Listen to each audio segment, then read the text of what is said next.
My name is Jeffrey Martin. I'm from Portland, Oregon, on the west coast of the United States. I'm a singer-songwriter and just on perma-tour these days, it feels like. Yeah.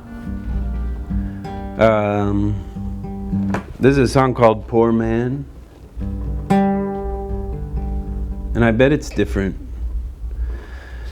I know it's different here in Denmark than it is in the States in terms of kind of the social safety net that people have.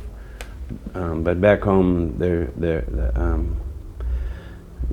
it often feels like it's kind of every man, every woman for himself or herself. And if you can make something work, then great. And if not, then oftentimes people blame you for that. And it's a hard hole to find yourself in. I think when you're on the edge of homelessness, or when you are homeless, or you're struggling with money, it's really hard to climb out of it because you still have to make your day-to-day life work, and so debt piles up and the hole gets deeper and deeper and deeper. And there's this sense that if you don't have money, then it's your fault in some way.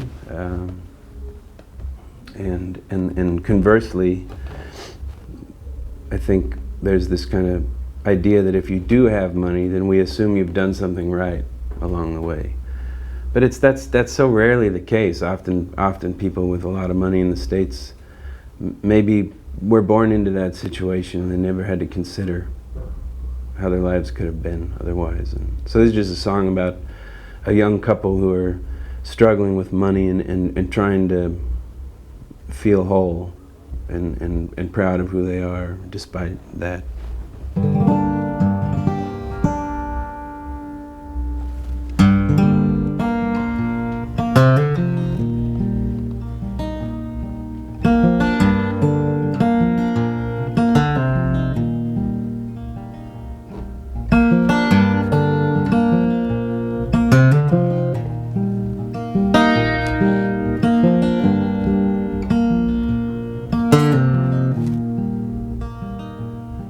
He's an asphalt man, just like his daddy. 10-hour days, a rolling tar, buys a double wide. Down an old dirt road, outside the city.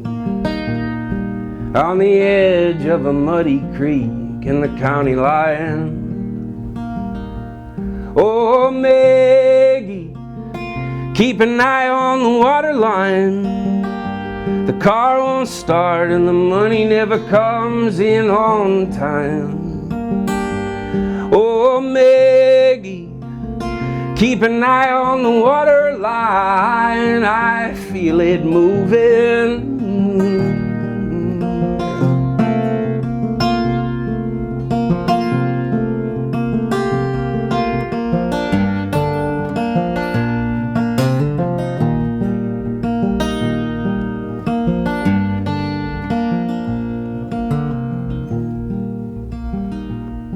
They got a baby on the way, but his wife still feels empty.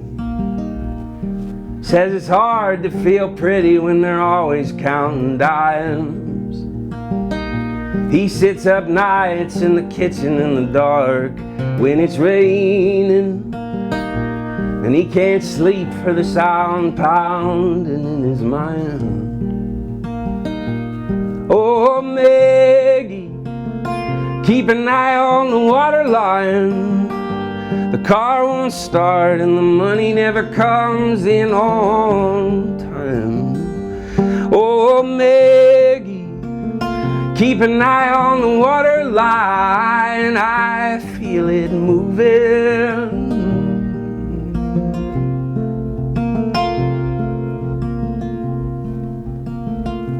I'm not a bad man, I'm a poor man. I'm not a bad man, I'm a poor man. I'm not a bad man, I'm a poor man. And I'm sinking.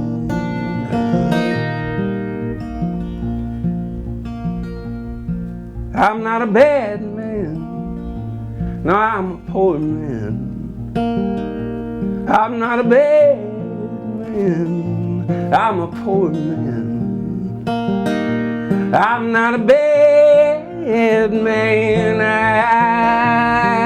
I'm a poor man. And I'm sinking.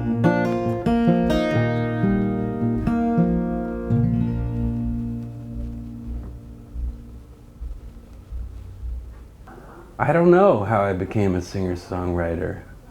Really, I went to college, and I played guitar a little bit, but I had a roommate in college who was a great guitar player and a great singer, and he would cover a lot of kind of John Mayer, Jason Mraz, Jack Johnson kind of, and he heard me playing guitar one night and he said, I need a guitar player. And he invited me to kind of play some shows with him, and then he heard me sing a little bit, and he kind of forced me to sing in front of people, and that was really my first kind of push into that world. And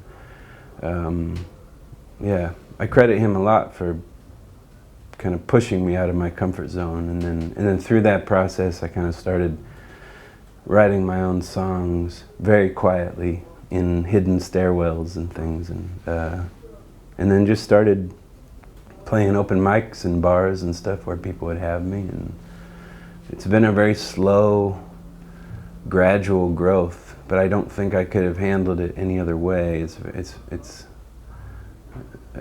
been good in that way, but yeah, it surprises me because it's not something I set out to do.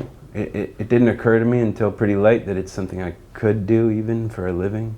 It's something I've always been passionate about, but I was building houses for a long time and doing construction, and then after that I became a teacher and taught high school for a while, and the whole time I was playing music, but it never occurred to me that I could do that, just that. And then at some point at my last teaching job, I was teaching these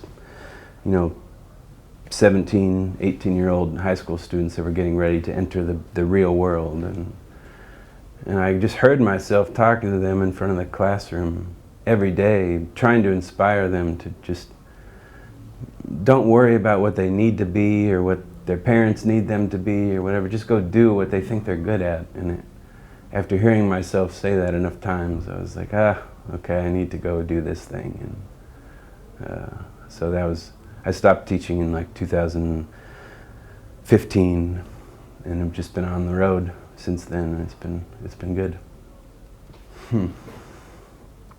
I don't know if I have a usual inspiration for songs, and I don't mean that as like a cop-out answer, but I do feel like there's a delay in my life, like I experience things in my life, and then I'll write a song a year or two later, and I think when I'm writing the song that it's not connected to anything, and then I'll realize often after I've recorded it or something like, oh, this is a direct tie into that thing that was happening a few years before. So I'm not very good at writing in the moment when things happen to me and writing about it, but when I've had some space, they kind of just creep up out of the back of my mind, those experiences, and I like it that way because when I'm writing, I'm not trying to shape it to make it true to the experience because I'm not even really aware of what I'm writing it toward, I guess. And but I do love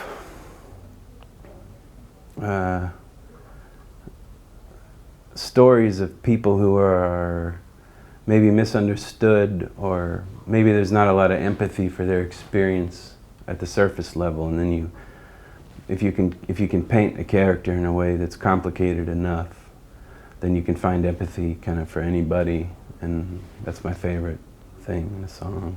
Yeah, it's my first time here at Tønder. Is that right? Is that close enough? And it feels amazing. It feels it almost feels too good to be true in a lot of ways. It's everything I think music should be. People seem so sincere and really captivated. And I think also the audiences, you know, they've been equally starved for the live music experience, and so people are just, they feel even more willing to come up after a show and say what it meant to them. So it's this dance between artists and the audience that it's all goodness. It's like energy feeding energy, and it's just great. It's great to be here.